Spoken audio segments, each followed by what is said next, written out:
vais vous parler d'un sujet particulier ce qui n'est pas forcément habituel par rapport aux présentations qu'on fait dans le cadre de l'Observatoire. Je vais vous parler de facteurs d'adoption du numérique en agriculture de manière plutôt globale et pas qu'en France, mais plutôt à travers le monde. Alors, juste petite remise en contexte, hein. Je parle de l'Observatoire, je ne sais pas si toutes les personnes ici connaissent, je pense qu'une bonne partie oui.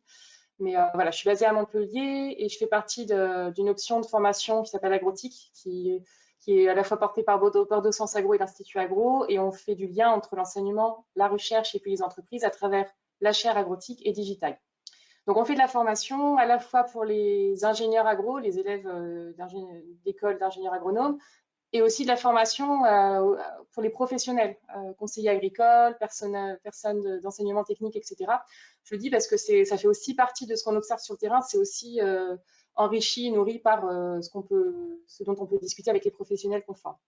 Donc tous ces dispositifs-là alimentent, on va dire, l'observatoire dont parlait Sigolène, des usages de l'agriculture numérique. Donc qu'est-ce qu'on fait dans l'observatoire? On fait en gros des statistiques sur les usages de technologies en particulier, donc qui produisent ce type de chiffres. J'ai mis un exemple à droite, voilà, l'usage de la télédétection en grande culture, voilà, ça concerne telle surface et pour tel type de culture, etc. Mais aussi, on produit des résultats plus qualitatifs sous forme de dossiers.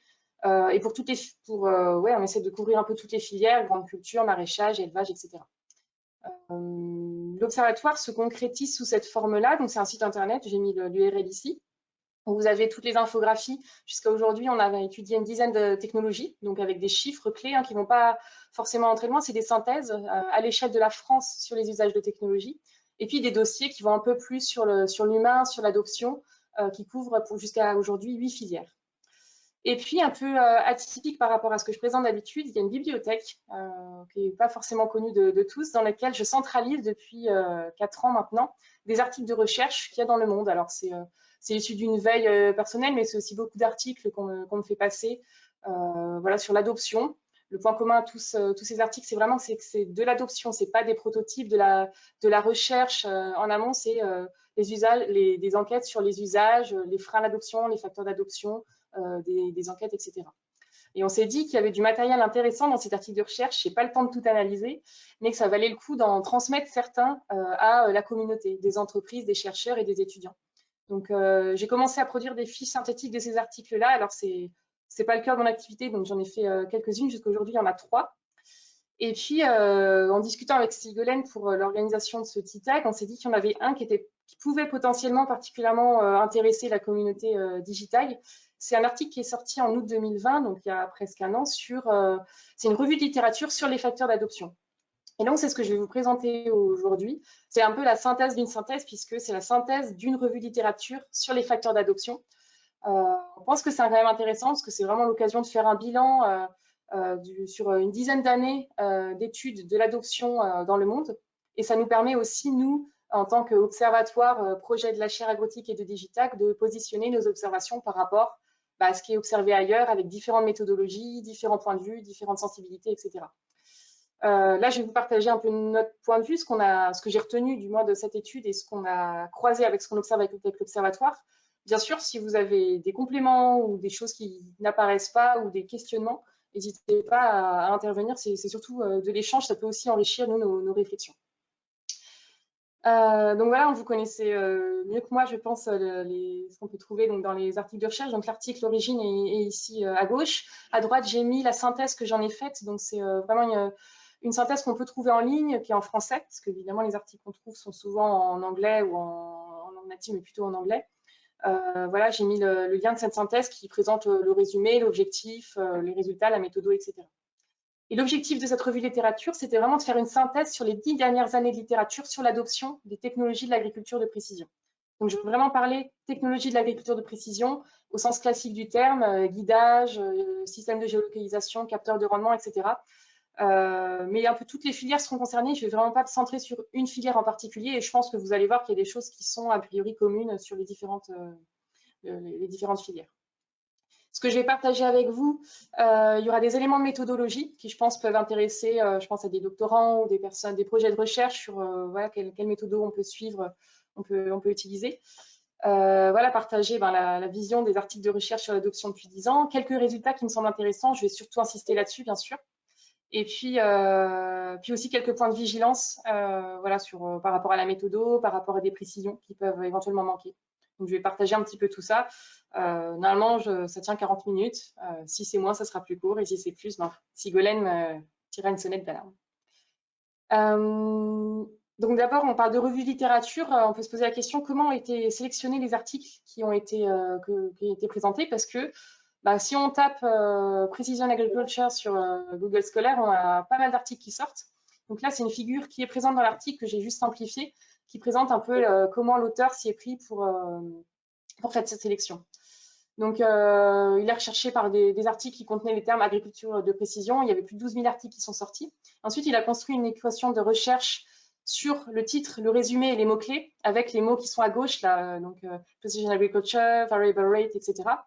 Des termes plutôt classiques, là, il pourrait y avoir un biais déjà, mais vraiment on voit que c'est très centré agriculture de précision au sens large. Et puis, il a filtré sur toutes les technos, tous les articles publiés entre 2010 et 2019, et que des articles en anglais ou en français. Donc, il y a un biais aussi à ce niveau-là, parce que, par exemple, on n'a pas d'articles en espagnol ou en chinois, enfin, voilà, ça pourrait être un biais. Ensuite, en utilisant des bases de données d'articles scientifiques et puis l'outil Zotero, il a extrait au final environ une centaine d'articles. Et suite à la lecture des titres, suite à la lecture des résumés, il y a eu un tri un peu humain qui s'est fait derrière. Bref, au final, on est arrivé à l'analyse de 41 articles qui sont analysés donc, dans ce que je vais vous présenter maintenant. Alors, quels sont ces articles étudiés en termes de répartition dans le monde? J'ai représenté ici de manière ultra simplifiée les articles qu'on peut trouver. Évidemment, il y en a un certain nombre aux États-Unis. Pour plein de raisons, ça fait longtemps que des technologies d'agriculture de précision sont déployées. Je pense aux technologies guidage, aux capteurs de rendement. Voilà, c'est assez présent, c'est assez étudié aussi. Il y a des études qui sont faites très régulièrement pour voir le niveau d'adoption, ce qui permet aussi de voir l'évolution selon les années, donc c'est vraiment intéressant. En Australie et Nouvelle-Zélande aussi, il y a des études qui sont pas mal faites. En Europe, donc le chiffre paraît important, mais finalement, comme l'Europe est vraiment constituée de plein de pays différents, c'est pas tant que ça. Les pays qui sont essentiellement étudiés en Europe, d'après cette revue de littérature, c'est le Royaume-Uni et l'Allemagne, avec quelques articles sortis. On voit que la France, par exemple, n'est pas considérée dans cette revue de littérature. Et puis quelques pays en Afrique, en Orient, en Amérique du Sud et un petit peu le Canada, mais on voit que c'est vraiment pas majoritaire. Donc forcément, il y a un petit biais qui peut exister là, mais c'est quand même intéressant d'avoir pour une fois un peu une vision globale de ces différents articles dans tous ces pays. En termes d'années de publication, c'est assez flagrant. Alors, on voit que la plupart des articles sont récents, de 2019. Il y a eu un petit pic en 2012, mais la plupart des articles sont vraiment ouais, ces 3-4 dernières années, parce que voilà, je pense que c'était pas forcément encore déployé, on s'y intéressait peut-être pas forcément. L'adoption, ça fait pas si longtemps qu'on se met à s'y intéresser. Et même dans les statistiques nationales qui existent hors analyse des usages des technologies, c'est pas forcément des questions qui rentrent en compte. Je pense par exemple aux bases de données sur l'agriculture en France. C'est assez récemment qu'on s'intéresse à l'équipement des agriculteurs en termes de logiciels, de capteurs ou même de smartphones. Autre question qu'on peut se poser, dans ces articles-là, est-ce qu'ils parlent de toute technologie? Est-ce qu'ils parlent d'une seule technologie ou de deux ou de trois? J'ai mis ici les principales technologies qui sont sorties. Elles n'y sont pas toutes, hein, il y en a d'autres, mais j'ai mis les principales ici. C'est essentiellement des technologies très classiques. Voilà, quand on parle de guidage, système de géolocalisation, modulation, on a en gros voilà, pas mal d'articles présents. Les capteurs de rendement sont un petit peu présents, mais pas tant que ça, notamment pas en Europe. La cartographie est pas, télédétection et cartographie des sols n'est pas particulièrement bien représentée. Voilà, c'est assez intéressant. Ce qu'on peut aussi voir, c'est que là, j'ai mis des articles qui sont spécifiques par technologie, mais il y a aussi des articles qui s'intéressent les usages du numérique de manière globale ou les usages de l'agriculture de manière globale, mais c'est rarement quand même centré par technologie. Et souvent, il y a des typologies qui peuvent beaucoup varier d'un article à l'autre et forcément, c'est un peu compliqué ensuite de croiser les informations. Donc, il y a des typologies qui peuvent être différentes, il y a des technologies qui peuvent être manquantes.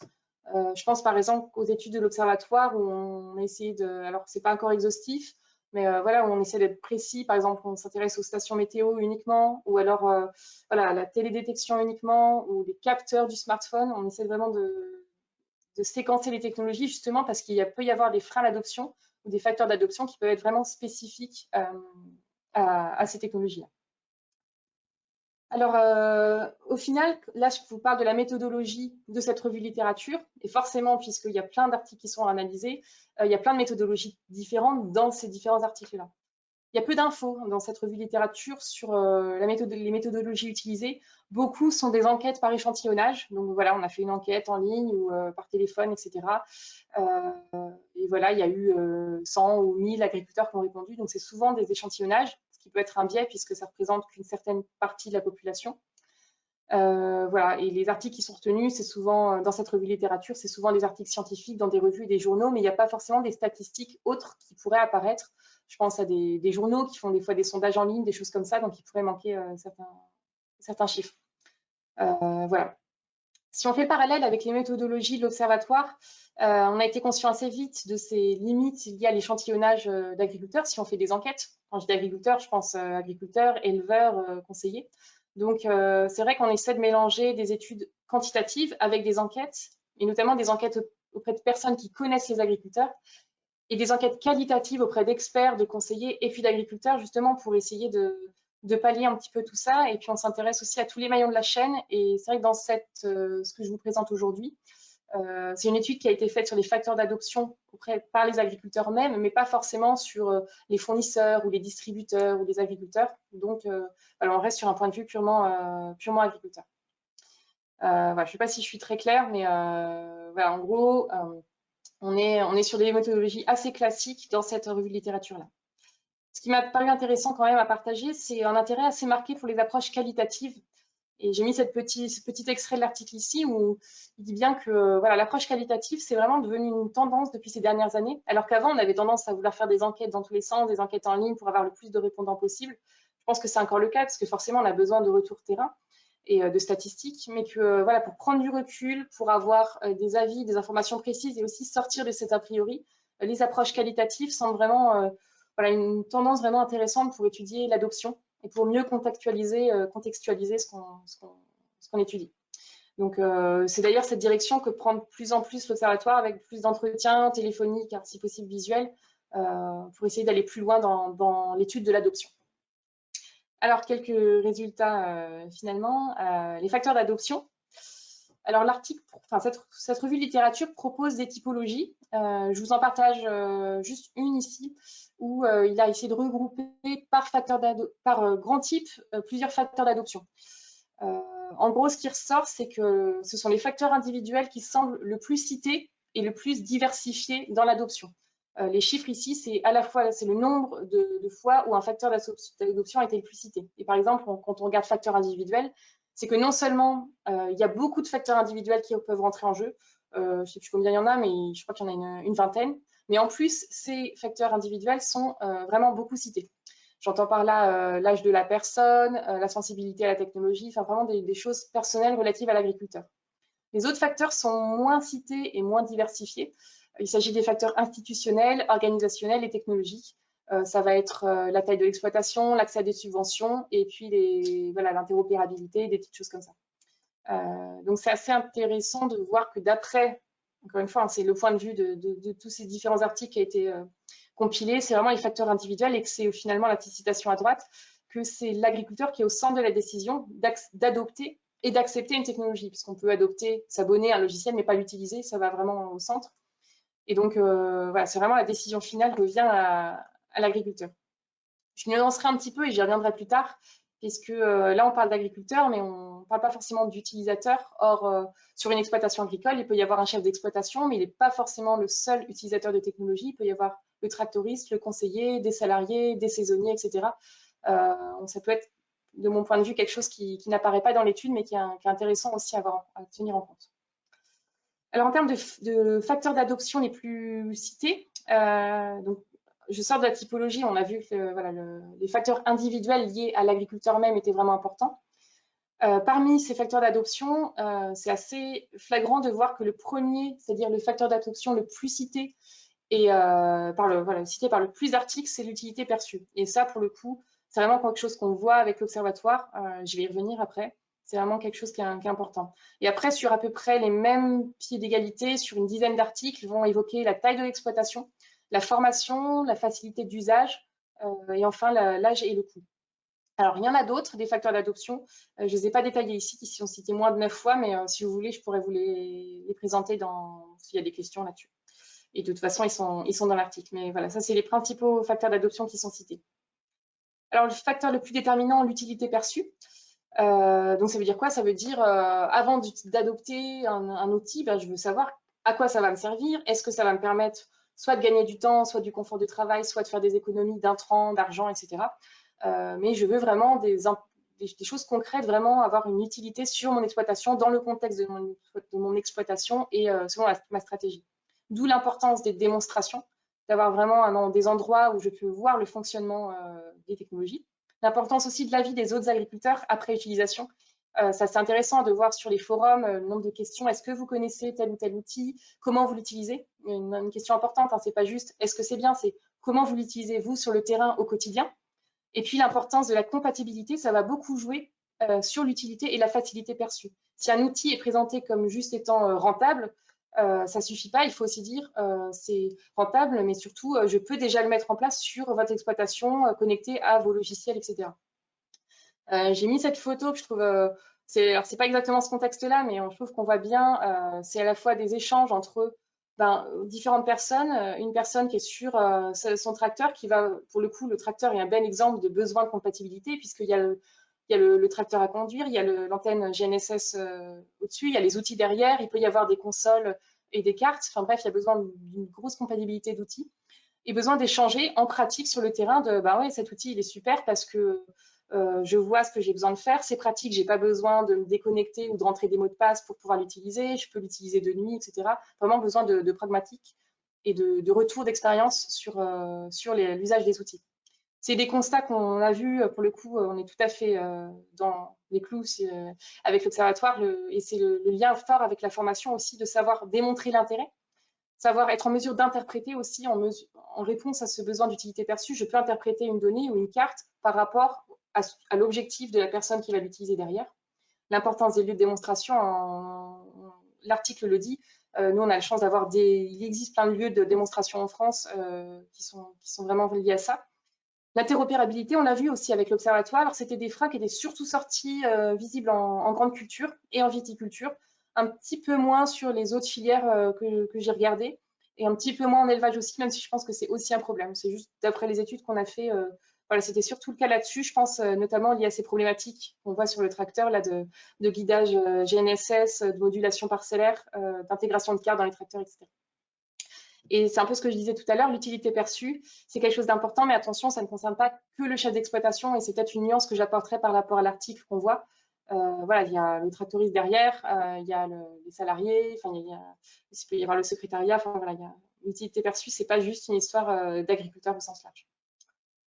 Deuxième facteur d'adoption intéressant, le type d'exploitation. Et en général, en effet, c'est un peu une idée qu'on a, et c'est vrai, la taille d'exploitation semble jouer sur l'adoption ou pas des technologies d'agriculture de précision, que ce soit pour l'amélioration de la capacité d'investissement, et aussi, et ça je ne l'avais pas identifié dans l'Observatoire, je ne sais pas si c'est trop le cas en France, mais en tout cas dans d'autres pays, le fait d'avoir des grandes exploitations notamment permet d'avoir des surfaces disponibles pour tester des outils, et donc d'avoir des démos sur place, en fait, de pouvoir voir qu'est-ce que ça va donner, comment je peux l'intégrer sur mon exploitation, etc.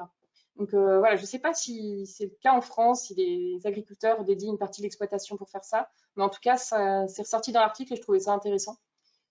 Et ça joue forcément sur l'utilité perçue. Ensuite, dans les types d'exploitation, l'existence de revenus externes semble avoir une importance, ainsi que le fait d'être propriétaire ou pas de ces terres. Et forcément, ça joue sur la capacité d'investissement. Ce n'est pas quelque chose que j'ai étudié dans le cadre de l'Observatoire, mais je trouve ça, c'est vrai que ça peut être intéressant de l'avoir en tête. Et puis, les types de production aussi peuvent jouer sur l'adoption ou pas de technologie. Voilà, est-ce qu'il y a de l'élevage sur l'exploitation? Est-ce qu'il y a une diversification importante? Est-ce qu'il y a des cultures techniques ou pas?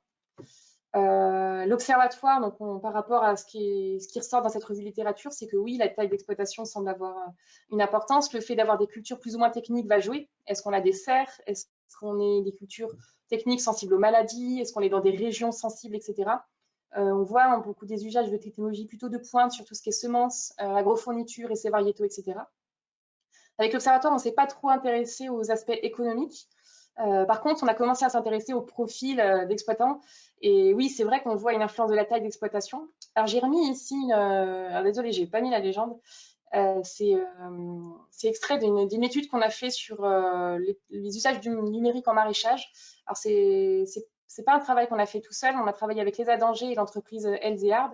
Et on a fait une typologie des maraîchers utilisateurs du numérique que j'ai placé sur cette échelle-là, juste pour montrer que oui, les types d'exploitation, c'était pas juste une histoire de taille, c'est aussi une histoire de diversification. On peut avoir des exploitations très spécialisées ou très diversifiées, mais c'est pas forcément sur ce schéma-là, à gauche, des personnes qui n'utilisent pas le numérique, donc des petites exploitations, et à droite, des personnes qui n'utilisent pas le numérique, qui utilisent du numérique, des grandes exploitations, etc.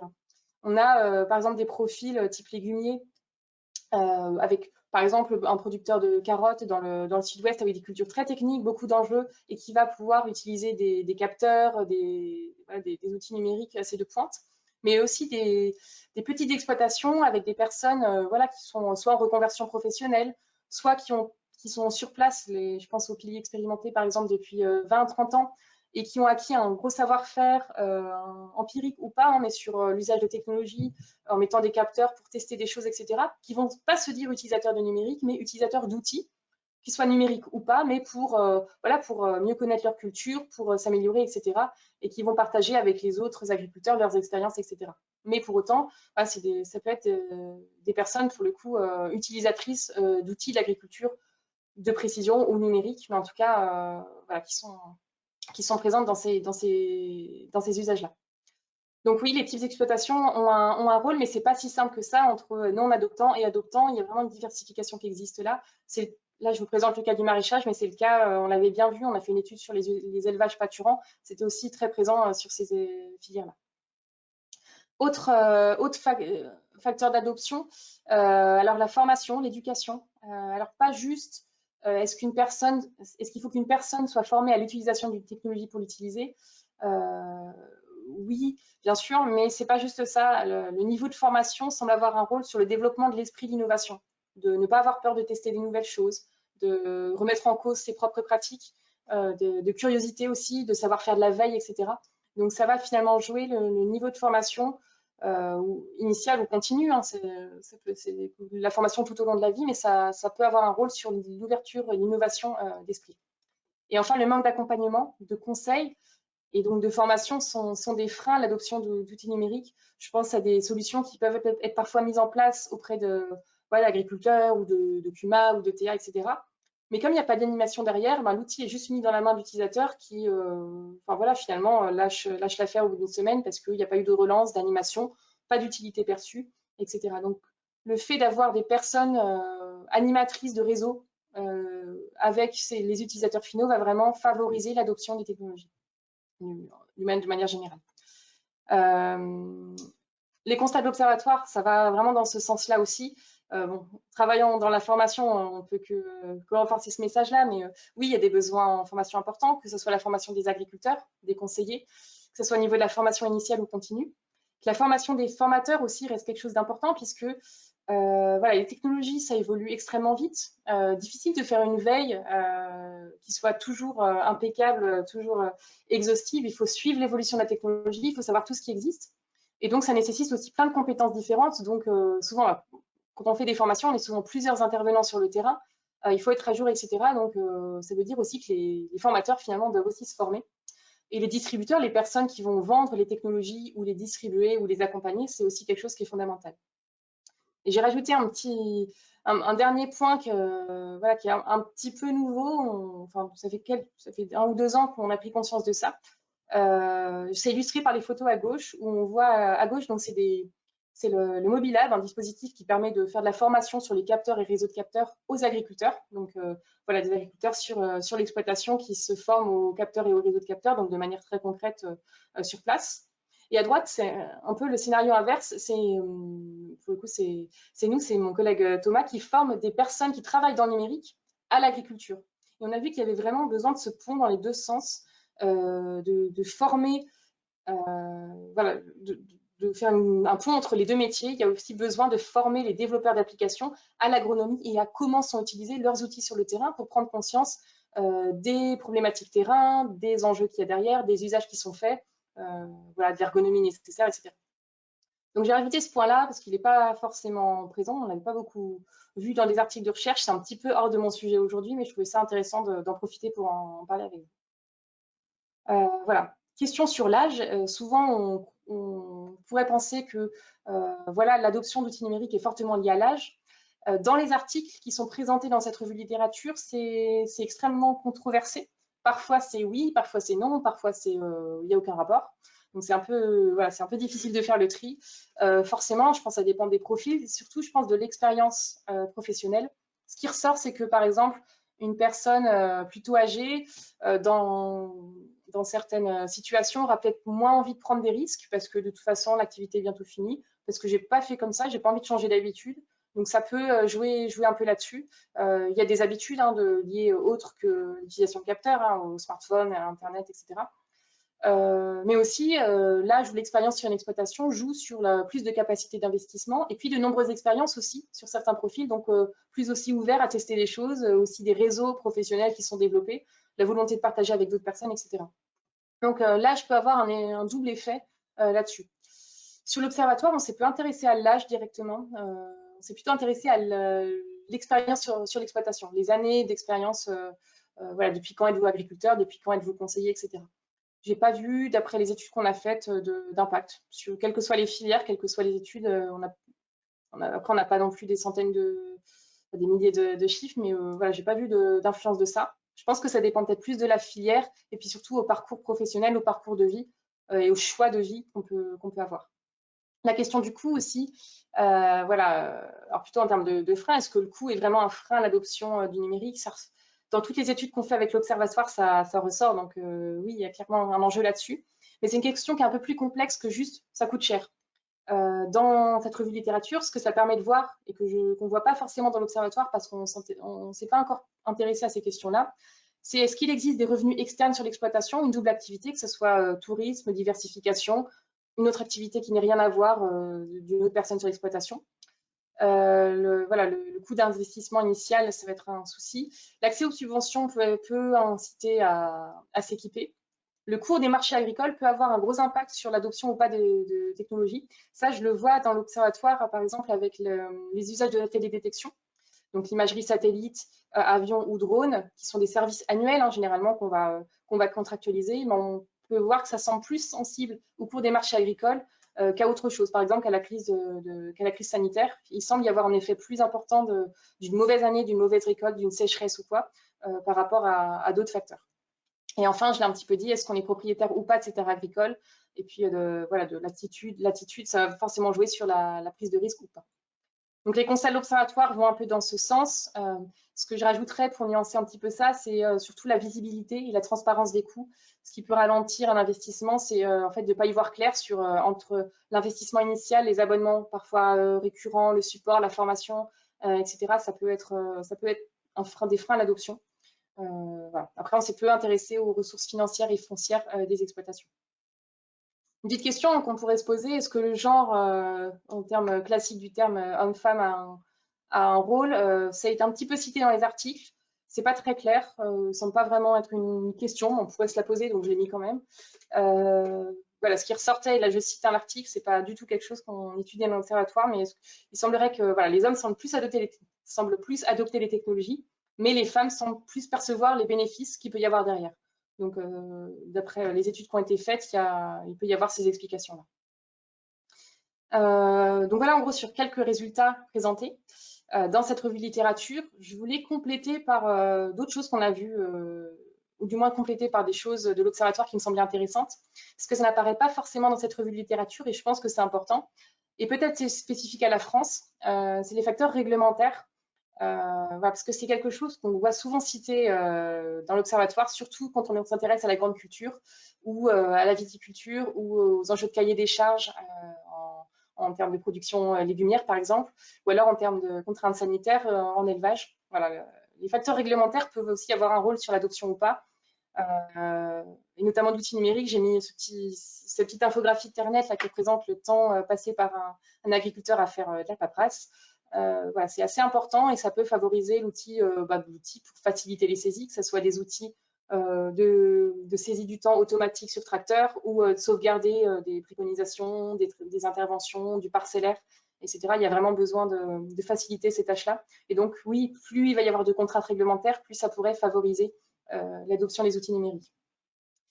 Le deuxième point que je voulais rajouter, ou du moins insister dessus, parce que ça apparaît quand même dans la revue de littérature, c'est tout ce qui est curiosité par rapport à la parcelle de l'agriculteur, par rapport à l'environnement. Par exemple, je pense aux stations météo ou aux pièges à insectes, etc. Savoir faire du lien sur le territoire, etc. Savoir ce qui se passe. Et je rajoute aussi l'image par rapport au grand public, parce qu'elle n'est pas présente dans la revue de littérature, mais j'ai l'impression que c'est quand même quelque chose qui peut être important. Voilà, ça peut passer par les réseaux sociaux. Alors, juste pour revenir, je parlais de curiosité par rapport à la parcelle, j'ai mis à gauche, hein, on voit voilà, des personnes qui se penchent sur une cartographie et c'est un support de discussion, c'est une curiosité, que ce soit sur ses propres parcelles ou avec les parcelles de voisins, de dire bah, regardez, il y a ça qui s'est passé, tiens, c'est intéressant, ça peut favoriser finalement des discussions. C'est aussi le cas par exemple en production maraîchère, comme j'ai mis en haut à droite. Et puis donc je parlais d'images par rapport au grand public, c'est les stations météo en fait qui m'y ont fait penser. Parce que quand j'ai fait l'étude sur les usages des stations météo, plusieurs personnes m'ont dit le fait de mettre une station météo dans une parcelle ou à l'entrée de l'exploitation, ça montre aussi aux personnes qui passent sur l'exploitation que bah, je fais attention, je ne vais pas traiter quand il y a du vent, je m'intéresse à ce que je ne fais pas n'importe quoi. Et donc c'était aussi une façon de regarder, de dire au grand public, bah, voilà, je fais attention à ce que je fais. Il y a d'autres moyens avec le développement, je pense que vous l'avez bien vu, à des réseaux sociaux grand public, je pense à YouTube, je pense à Facebook, le développement de la vente directe aussi a aussi favorisé voilà, le passage à des outils numériques pour mieux gérer les stocks, des commandes en ligne, etc. Et puis voilà, j'ai mis des exemples de chaînes YouTube qui vulgarisent beaucoup les pratiques des agriculteurs pour un peu redorer l'image de l'agriculteur, communiquer, montrer comment on travaille, que ce soit avec des outils numériques ou pas. Mais voilà, je pensais que c'était pas mal de rajouter cette petite dimension-là qui n'apparaissait pas dans l'article que je vous présente aujourd'hui, mais qu'on a vu avec l'Observatoire et de plus en plus. Et puis un autre aspect, en facteur d'adoption, je trouve que le recherche de confort de travail, la recherche de confort de vie joue beaucoup sur l'adoption des outils numériques, que ça soit avec, voilà, j'ai mis les exemples des facteurs d'adoption de la géolocalisation en agriculture. Le premier facteur d'adoption qui ressort quand on fait l'étude, c'est la recherche de confort de travail et de gain de temps, que ce soit pour pouvoir travailler de nuit, faciliter le travail. Voilà, je ne sais pas si vous avez déjà essayé de rouler en ligne droite avec un tracteur, mais ce n'est pas évident. Il y a des cailloux, ça bouge, enfin, voilà, c'est pas évident. Ça diminue le risque d'erreur, donc ça aussi, ça rassure la personne qui conduit. En élevage, c'est évidemment le cas de la robotique. Les succès des robots en élevage peut s'expliquer pour beaucoup de raisons, mais notamment le confort, la libération du temps, et le confort, le bien-être des animaux aussi va beaucoup jouer là-dessus. Et un autre aspect que j'ai mis qui va aussi avec dans le sens de ce que je disais avant avec les réseaux sociaux, mais la lutte contre l'isolement, c'est aussi, je pense, des facteurs qui peuvent expliquer la recherche d'adoption d'outils numériques, que ce soit, bah voilà, je vais installer le Wi-Fi chez moi. Enfin, c'était pas forcément le cas avant, mais je vais peut-être le faire parce que aussi j'ai besoin de liens. Il y a des grandes communautés d'agriculteurs qui sont en ligne et ça peut être un moyen aussi de passer petit à petit à l'agriculture numérique, voire l'agriculture de précision. Puis voilà, la libération du temps, j'ai mis l'exemple même voilà, en petite agriculture extensive, voilà l'exemple de la vente directe à distance. Alors, c'est pas une photo que j'ai prise directement, c'est des étudiants qui l'ont prise. Mais voilà, c'est un moyen de vendre des légumes directement sans la contrainte des marchés, de la gestion des stocks, etc. Voilà, donc c'était des petits facteurs d'adoption que je trouvais intéressant de partager avec vous. Je vais finir par quelques messages. Petit résumé déjà, hein. Je pense que ce qu'il faut retenir, je pense que les personnes présentes sont déjà convaincues, mais que les facteurs individuels, c'est vraiment important, notamment l'utilité perçue. J'insiste là-dessus, en savoir combien ça va me rapporter, qu'est-ce que ça impacte sur mon exploitation. On parlait des robots là, il y a 3 minutes. Voilà, mettre un robot chez moi, qu'est-ce que ça va impacter en termes de changement de bâtiment, de changement de circulation des bâtiments. Il y a plein de choses comme ça. L'importance de la compatibilité des matériels, on en parle de plus en plus, et donc il y a raison, hein, je pense que c'est vraiment la clé aussi pour déployer ces outils-là. Ce qu'il faut retenir aussi, c'est que les résultats qui apparaissent dans cette revue de littérature sont très mitigés. Il n'y a pas, voilà, l'adoption, c'est expliqué par ça, ça, ça. Il y a vraiment, vous voyez, vous avez vu que dans les graphiques que je présentais, c'était c'était OK. Alors, l'utilité perçue était présente sur beaucoup d'articles, mais par exemple, l'âge, les coûts, etc., c'était 6 articles sur 41, c'était pas non plus tant que ça. Donc, c'est plutôt des éléments à avoir en tête, mais que c'est pas, l'adoption n'est vraiment pas simple. Les facteurs d'adoption sont souvent liés entre eux, en fait. Ils sont souvent traités indépendamment dans la littérature. On fait des enquêtes et on fait des typologies de facteurs d'adoption. Mais finalement, il y a beaucoup de ponts qui peuvent être faits dans ces différents facteurs d'adoption et c'est vraiment important de les considérer d'une manière un peu globale.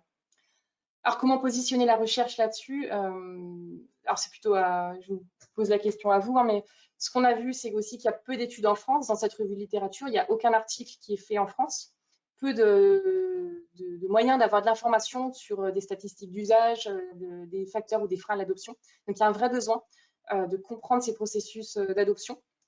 Les approches qualitatives semblent pertinentes d'après ce qu'on a pu voir dans cette revue de littérature. Et puis, ce qui était intéressant, c'est que, alors c'est peut-être évident, mais je trouve que c'est bien de le redire, c'est que l'adoption, c'est vraiment des enjeux multidimensionnels et pluridisciplinaires. Alors, ça fait le pont vraiment avec Digitag, hein, mais c'est pas juste une question d'agriculteurs, c'est en fait toute la chaîne qui est représentée. Je l'ai représentée dans cette figure-là. Je ne vais pas y passer trop de temps, mais c'est une figure qui est soumise dans l'article, un article pour CPA qui va venir. Là, je me suis permis de remettre ici. En fait, ça représente la chaîne de valeur des capteurs de rendement. Capteurs de rendement est une technologie assez emblématique en agriculture de précision. Donc, du constructeur de rendement à la personne qui l'utilise sur le terrain. Donc, il y a plein d'acteurs en jeu, puisqu'il y a les constructeurs, les distributeurs, les coopératives, les fournisseurs de services, etc. Et les petites étoiles ici, ça représente les freins. Et finalement, l'agriculteur, il est juste tout en bas, enfin tout à droite, alors que les freins qu'on a identifiés, d'après l'étude qu'on a faite et elle est en ligne, hein, déjà, les résultats de cette étude sont déjà en ligne, vous pouvez les regarder. Mais ce qu'on a vu, c'est que les freins étaient vraiment à tous les niveaux. Voilà, que c'est pas juste une histoire d'agriculteur, c'est une histoire aussi de valeur ajoutée pour le concessionnaire, pour la personne qui construit le tracteur, pour le fournisseur de services, pour la coopérative, pour le conseiller, etc. C'est vraiment à tous les niveaux qu'il y a vraiment des facteurs d'adoption à étudier. Et donc, le succès de l'adoption d'une technologie et de son utilisation va vraiment dépendre de tout ça. Voilà, j'ai fini pour la présentation. On peut passer aux questions si Sigolène, tu le veux bien. Ouais, merci beaucoup, Nina. Tu as été parfaite sur le timing, sur le contenu aussi, mais j'en serai moins juge que l'auditoire qui est ici. Il y a une question de Véronique. Véronique, je te laisse intervenir auprès de Nina. Oui, merci beaucoup, Nina. Alors, ouais, c'est super intéressant, très, très chouette. Enfin, voilà. Tu sais qu'on s'intéresse à ces questions aussi d'utilité perçue. Et moi, enfin, la question que je me posais, bon, c'est worldwide, donc plein de pays, pas la France, ok. Mais enfin, les aspects culturels, est-ce qu'il y a eu quelque chose qui a été dit là-dessus dans l'étude, ou est-ce qu'il est parti du fait que c'était pas un sujet? Ouais. Justement, ça faisait partie, je crois que dans l'article, alors non, les aspects culturels sont pas abordés. Et justement, je pense qu'il y a un biais aussi là-dessus, c'est qu'en gros, ça s'intéresse quand même à des pays plutôt, je crois qu'on ça se dit plus, mais développés, et que avec souvent voilà, des grandes cultures, des choses comme ça, et que non, je pense que c'est pas étudié et que c'est mérité de l'être. Il y a, je crois qu'il y a une partie dans les freins de l'étude, dans la discussion de l'étude qui y est et qui dit ça beaucoup mieux que moi. Mais je t'invite à le lire si tu veux. Merci. Très bien. J'avais une question pour toi, Nina. Je voulais savoir, au sein de l'Institut Digitag, on a 8 entreprises partenaires. Est-ce que tu as eu l'occasion, peut-être via la chaire agrotique, d'avoir, parce que tu disais qu'il n'y avait pas du tout d'études au niveau français, est-ce que justement ces acteurs privés ne seraient pas aujourd'hui des tremplins pour mener des études? Bah, je pense que c'est l'origine de la création de l'observatoire, justement, cherche à répondre à ça. C'est parti de là, hein, c'est d'observer qu'il n'y avait rien qui était fait. Et donc, quand on a créé l'observatoire, ça visait à… Enfin, rien. J'exagère, hein, il y a sans doute des études qui étaient faites, mais peut-être plus privées ou souvent par échantillonnage d'agriculteurs aussi dans certaines régions ou très, très localisées, et donc pas à l'échelle de la France, et c'est ce qui manquait. Donc, c'est pour ça que l'observatoire a été créé. Et ce qui est plutôt chouette, c'est que on commence à publier aussi des chiffres de l'observatoire dans des articles de recherche, donc ça commence à être visible. Avant, ce n'était peut-être pas le cas, puisqu'on ça restait quand même interne. Les entreprises, en tout cas, font partie de ces études-là. Et l'étude que je citais, par exemple, en maraîchage, c'était un des exemples d'études dans laquelle sont impliquées des entreprises, et toutes les études de l'Observatoire impliquent des entreprises. Et après, autre chose qui est intéressant, c'est que par exemple, depuis 2-3 ans, on travaille de plus en plus avec des personnes qui font des enquêtes à large échelle. Je pense à Agrinote ou à Agrest qui nous sollicitent pour commencer à inclure des questions liées au numérique, à l'agriculture de précision dans des enquêtes qui sont faites à l'échelle nationale et à un niveau, voilà, un niveau global, et puis porté aussi par l'État aussi, ce qui peut permettre de faire remonter de l'information à des personnes, à des décideurs politiques, etc. Je ne sais pas si ça répond à ta question. Si, merci.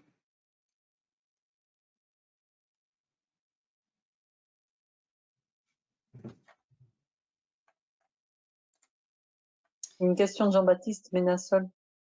Prends la parole, Jean-Baptiste. Vas-y, Ok, Jean-Baptiste. si je peux la prendre directement. Oui, bah, j'essaie d'être discipliné.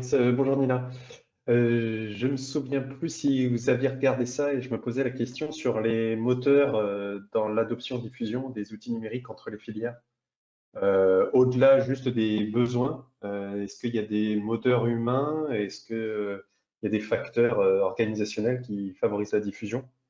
Et c'était surtout sur les aspects humains, quoi. Est-ce que vous avez identifié des personnes en particulier qui prenaient en charge le relais de soit des nouvelles technos, soit de la diffusion des technos existantes interfilières? Alors, je pense que ça apparaît pas dans la revue de littérature que je vois là, parce que je pense que la France, elle est organisée de manière quand même très particulière par rapport à ça. Oui, c'est pour ça que je te pose la question. Ouais, et justement, je pense que il y a on voit que le marché français quand même est très structuré, enfin l'agriculture française est très structurée entre les coopératives, les négoces, les chambres, les distributeurs, etc. Et alors, j'essaie de répondre à ta question tout en réfléchissant, donc c'est pas c'est pas évident. Au niveau organisationnel, ce qu'on voit, il y a vraiment le besoin d'animation qui est là, et le besoin des utilisateurs finaux d'avoir confiance dans les personnes avec qui ils travaillent. Et donc, ils vont avoir confiance dans quelqu'un qui les connaît bien, quelqu'un qui est sur le territoire. Donc, du mal à faire confiance avec à quelqu'un qu'ils n'ont jamais vu, d'une start-up qui vient de se créer, même si elle est très bien, ils ne la connaissent pas, il n'y a pas encore de retour d'expérience. La notion territoriale me semble aussi très importante. Si c'est quelqu'un qui est implanté sur le territoire, qui est connu, voilà, je puisse lui faire confiance que si je ne le connais pas, etc. Besoin aussi de neutralité. Donc la question, je parlais de formation des formateurs, qui forment, c'est la grande question aussi. Besoin de structures neutres. Alors je pense que les instituts techniques, pour le coup, ont un gros rôle à jouer là-dessus, justement de transfert entre le développement de solutions, la commercialisation, le test, etc. Parce que voilà, il faut bien des personnes pour tester les outils. Et si c'est le fournisseur qui teste, on va peut-être voilà, pas forcément avoir confiance, surtout qu'ils ne testent pas forcément sur mon territoire, mon exploitation, donc du mal à voir. Sur les facteurs humains entre filières, je trouve que c'est un peu difficile parce que je n'ai pas vraiment la posture de sociologue ou d'études là-dessus. Je pense qu'il y a des personnes qui l'ont mieux que moi. De ce que j'ai vu, l'importance du parcours personnel a vraiment, vraiment un rôle là-dessus, à la fois l'éducation, enfin on a vu un peu, mais l'esprit d'innovation, ça peut être une histoire de génération, c'est surtout lié aussi à un parcours personnel. Est-ce que les personnes qui ont eu plusieurs reconversions professionnelles, par exemple, sont très ouvertes à essayer des nouvelles choses, à tester des choses, peu importe les filières, que ce soit maraîchage, grande culture, viti, j'ai vu un petit peu tout ça. Donc ça va forcément lier à la curiosité, etc. Mais la curiosité ne fait pas tout, parce que ce qui va manquer toujours derrière, c'est le temps et la méthode. Voilà, faire de la veille, savoir, il y a trop de choses qui sortent, trop d'entreprises, trop de solutions. J'arrive pas à faire le tri. Il y a toujours ce besoin d'avoir quelqu'un qui va faire le tri à ma place, quelqu'un qui va me dire à ma place, ça c'est bon, ça c'est pas bon, et je vais l'utiliser. Mais après, il y a quand même deux profils différents, ceux qui vont vouloir que quelqu'un fasse le tri à leur place, et ceux qui vont vouloir justement s'approprier, dire j'en ai marre d'être dépendant d'une entreprise ou d'une boîte noire, ou de dépendre d'alerte, j'ai envie de reprendre la main sur mon exploitation. Et donc, je vais utiliser des logiciels open source, je vais prendre mes propres capteurs et je vais m'amuser aussi. Mais au moins, ok, il y a des problèmes techniques, mais au moins, je travaille moi-même sur mes capteurs et je me suis vraiment tout réapproprié. Donc, je réponds. C'est un peu difficile de répondre à la question. Je réponds selon ce que j'ai vu, les différents profils qui peuvent sortir. Je ne sais pas si tu as des remarques ou tu veux préciser un point. Non, oui, bah, je vais peut-être laisser Philippe poser sa question, mais oui, les remarques, enfin oui, dans ce que tu dis, ça m'évoque des remarques, notamment autour de voir si ces processus d'innovation des outils numériques, ils avaient des échos forts dans des processus d'innovation antérieurs, autour des nouvelles machines agricoles ou des robots qui sont déjà implémentés, qui n'étaient pas nécessairement numériques, mais liés autour d'automatisme, par exemple. Mm. Voilà, c'était mais c'est plus des questions que je me pose moi et sur lesquelles j'ai peu d'éléments parce que je constate la même chose que ce que tu vois, c'est qu'il y a peu de recul encore sur comment l'innovation elle se fait concrètement, en particulier pour les outils numériques. Ouais, avant de passer aux autres questions, juste, ça me fait penser que sur certaines vraiment nouvelles technologies, j'ai l'impression encore qu'on est soit sur un plateau, je pense à la télédétection, parce que en gros, tous les adoptants, ou une grande partie des adoptants ont déjà adopté la technologie pour l'usage principal, je pense à la fertilisation azotée. Mais par exemple, les capteurs de rendement, ça n'a pas décollé parce que renouvellement de machines, parce que c'est trop compliqué, etc. Et je pense que dans l'innovation, il y a l'importance de la seconde montre qui est à prendre en compte. C'est voilà, de s'adapter au contexte local de l'agriculteur, à son équipement. Le matériel a vraiment de l'importance, hein, souvent des vieilles machines ou des bâtiments d'élevage qu'il faut équiper, etc. Et donc, le processus d'innovation, j'ai l'impression qu'il va pour l'instant avec le renouvellement du matériel, avec le renouvellement du bâtiment, alors qu'il y a des solutions qui peuvent marcher très bien si elles peuvent être facilement implémentées sur un vieux tracteur, une vieille machine à vendanger ou je sais pas, un bâtiment d'élevage, etc. Donc, dans l'innovation, je pense à prendre en compte tout ce qui est seconde monte et adaptation à la situation actuelle de l'exploitation. Les robots ont un peu de mal à décoller en agriculture parce que ça demande trop de changements sur les parcelles en place et en termes de pratique aussi. Merci Nina. Je vois qu'il y a une question de Philippe, je vais lui laisser poser parce qu'il y a un terme qu'il a utilisé qui suscite ma curiosité, c'est la littérature grise que je ne connais pas, ce à quoi tu fais référence. C'est-à-dire que, bon, bonjour Nina. En général, les revues comme ça utilisent que les publications scientifiques, mais comme c'est des fronts très, comment dire, très réactifs, il se passe plein de choses en fait, souvent dans les congrès dédiés.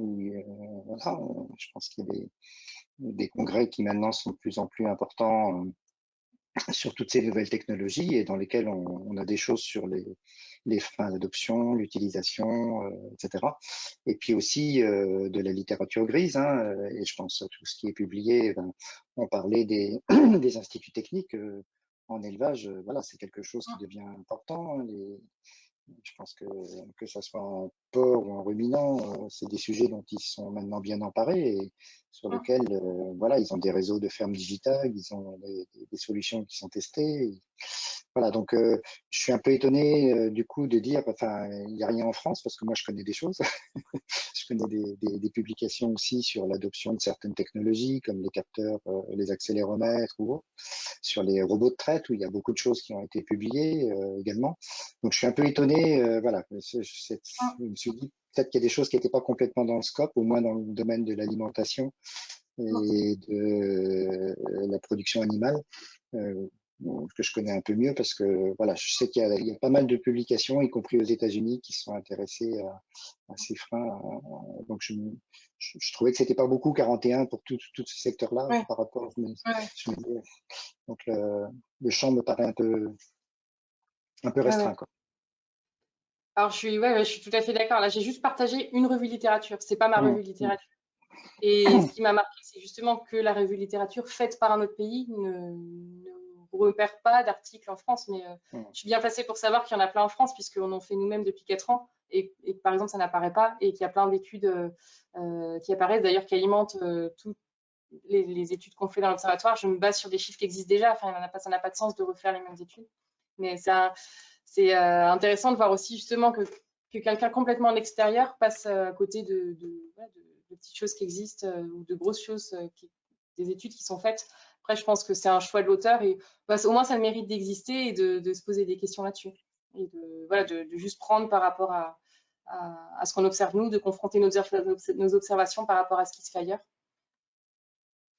Et moi, j'avais juste une remarque parce que il y a un chercheur américain sur l'élevage là qui est assez intéressé par les aspects adoption et qui curieusement par rapport à la taille des exploitations, et Dieu sait qu'en élevage laitier, puisque c'est un spécialiste plutôt de l'élevage laitier, les élevages américains sont nettement plus grands que les élevages français, et lui considérait justement que la taille était presque un frein à l'adoption de ces techniques-là, parce qu'ils ont finalement une masse de main-d'œuvre dans ces très grands élevages qui est très très importante, et finalement l'assistance par les capteurs leur paraît moins pertinente. Par exemple, tout ce qui va avec les robots de traite, tout ce qui va avec et donc voilà, c'est plus une délégation, et ils trouvaient que finalement l'adoption dans ces grandes fermes était presque paradoxalement plus difficile que dans des exploitations qui lui paraissent petites en France, c'est-à-dire voilà, 60 à 100 vaches, pour lesquelles on voit effectivement beaucoup ces nouvelles technologies, en particulier derrière les robots de traite. Ouais. Voilà, donc, sur la Ouais, c'est taille, intéressant, j'avais pas du tout intégré cet aspect-là. C'est pas mal de l'avoir en tête. Et effectivement, plus on a d'animaux, plus il faudrait de robots de traite. Donc oui, c'est intéressant d'avoir ça. En élevage, c'est surtout le manque de main-d'œuvre qui va, pour le coup, favoriser l'adoption de technologies. Puis voilà, aussi le fait que des nouveaux éleveurs qui arrivent sur le métier n'ont pas forcément envie aussi de garder du temps libre, une autre organisation du travail. Ça va plutôt être ça qui semble jouer là-dessus. Je n'avais pas pris en compte cette dimension, mais par rapport à des élevages laitiers, par exemple, aux États-Unis. Merci Nina. Je vais donner la parole à Isabelle, peut-être pour une dernière question ou une autre si on a le temps. Mais en tout cas, Isabelle, je t'en prie, pose ta question. Merci Sigolène. Merci beaucoup Nina pour ta présentation, c'était très intéressant. Juste avant de poser la mienne de questions, je voulais revenir sur celle qui a été posée par Philippe juste avant. En fait, dans les revues, la littérature, souvent les auteurs se restreignent à ce qui est publié dans les revues scientifiques classées qu'on trouve sur les plateformes style Science Direct, Web of Science. Et en fait, globalement, sur la thématique présentée aujourd'hui, il n'y en a pas tant que ça qui arrivent à passer dans ces revues-là. Voilà. Ça, c'était un petit aparté. Voilà. Moi, je voulais revenir sur la présentation de cette... Et parce que, est-ce que tu as vu dans les revues de littérature des auteurs qui approchent en fait ces innovations technologiques et leur adoption en faisant la différence entre les technologies qui ont besoin d'être intégrées à d'autres supports pour pouvoir être mises en œuvre, par exemple le GPS qui va être sur le tracteur, tu vois, par rapport à des technologies qui, elles, n'ont pas du tout besoin en fait d'un support pour pouvoir être utilisées, et donc par exemple qui ont juste besoin un logiciel sur un ordinateur. Donc le logiciel existe en tant que tel, quoi, et il peut être mis sur plusieurs supports, quoi. Et en fait, en économie, on fait vraiment une différence dans les approches entre ces technologies qui peuvent se déployer en étant sur un support, de celles qui peuvent se déployer sans avoir besoin de ce support, parce que en fait derrière il y a des investissements différents, il y a des formations différentes. Et est-ce que tu as vu passer un article, ou est-ce que l'article a traité en fait de ces deux différences? Parce que en termes de facteurs d'adoption, je pense que ça peut avoir des conséquences, notamment par rapport à l'historique et des exploitations, par rapport à l'historique des acteurs dans les deux cas. Ok. Alors, c'est une bonne question. Je n'avais pas intégré cette dimension. Je suis pas de veille exhaustive, hein, donc moi, j'ai pas vu d'article traitant de cette distinction-là que je trouve intéressante. Et d'ailleurs, s'il y a d'autres personnes dans la salle virtuelle qui connaissent ces articles, ça m'intéresse aussi d'avoir la référence. Par contre, ça m'évoque une technologie, à mon sens, c'est pas juste est-ce qu'elle s'intègre ou pas, si j'ai bien compris, à un support existant. Parce que, par exemple, un logiciel, moi, ça m'évoque surtout est-ce qu'il va s'intégrer de manière virtuelle à un outil existant ou pas?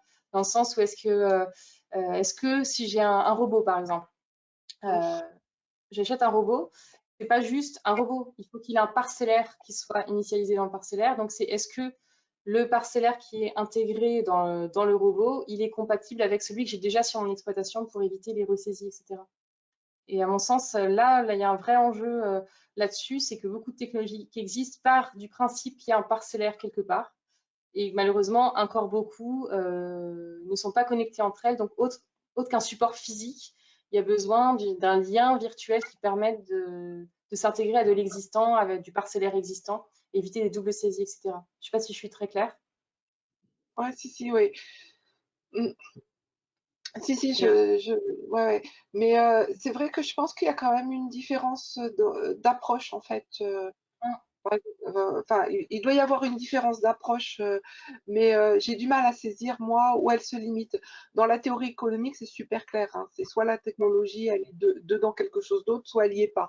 Et en fait, en technologie numérique, effectivement, moi, quand j'y réfléchis, à chaque fois, je me trouve, c'est pas si évident qu'on puisse dire, bah, il n'y a pas de support, en fait.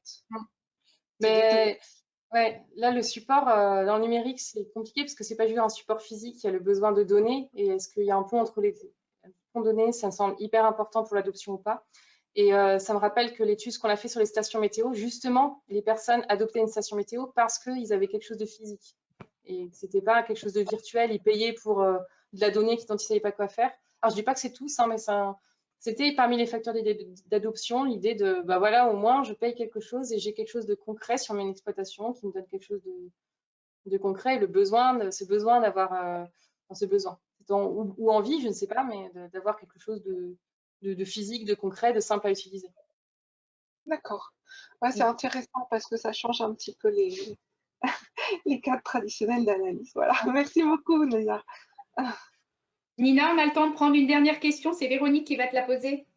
D'accord. Merci. Donc, oui, en fait, je reviens sur ton tout début, là où tu as parlé de l'utilité perçue.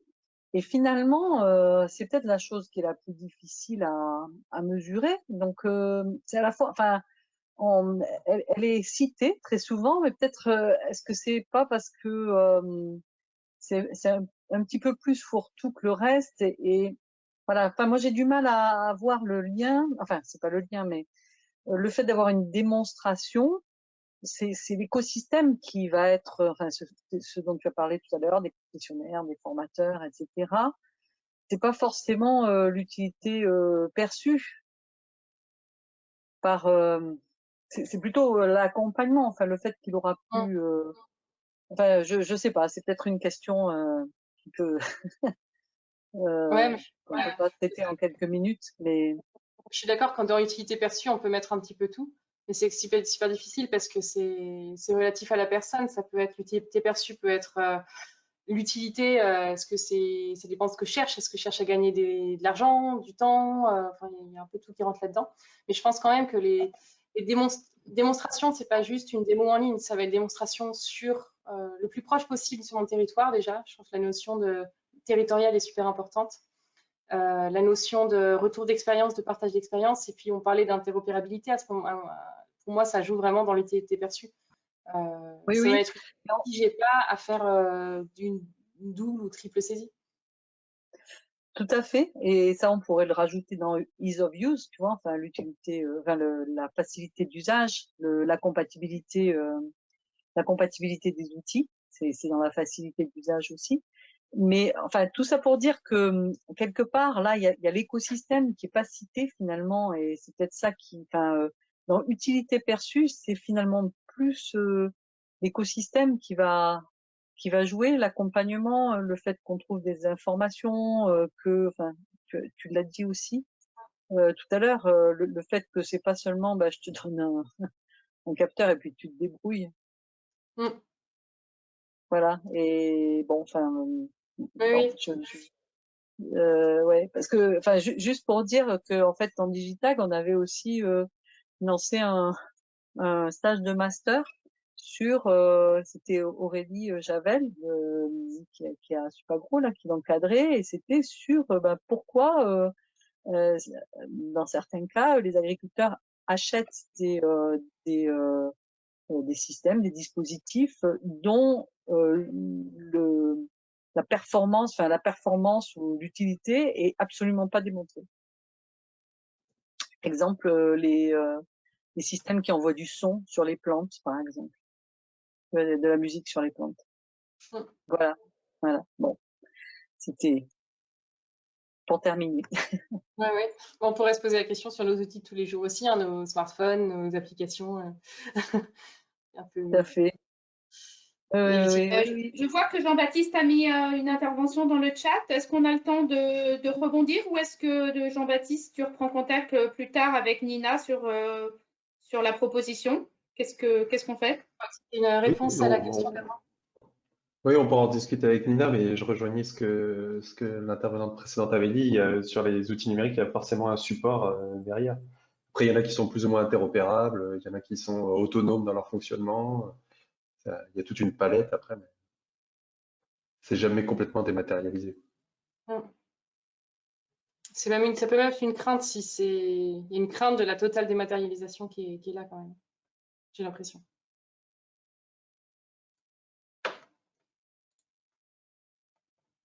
Parfait, ben, merci Jean-Baptiste. Peut-être que lors d'un prochain TITAC, tu pourras nous présenter l'outil GPS que tu as finalisé là, pour les déplacements animaux, puisque c'est un projet pédagogique qui a été soutenu par Digitag. Et donc, on va essayer de voir ça peut-être sur l'automne prochain. Avec plaisir. Merci en tout cas à tous pour votre participation et rendez-vous après l'été pour de prochaines aventures TITAG. Merci Nina. Merci à vous.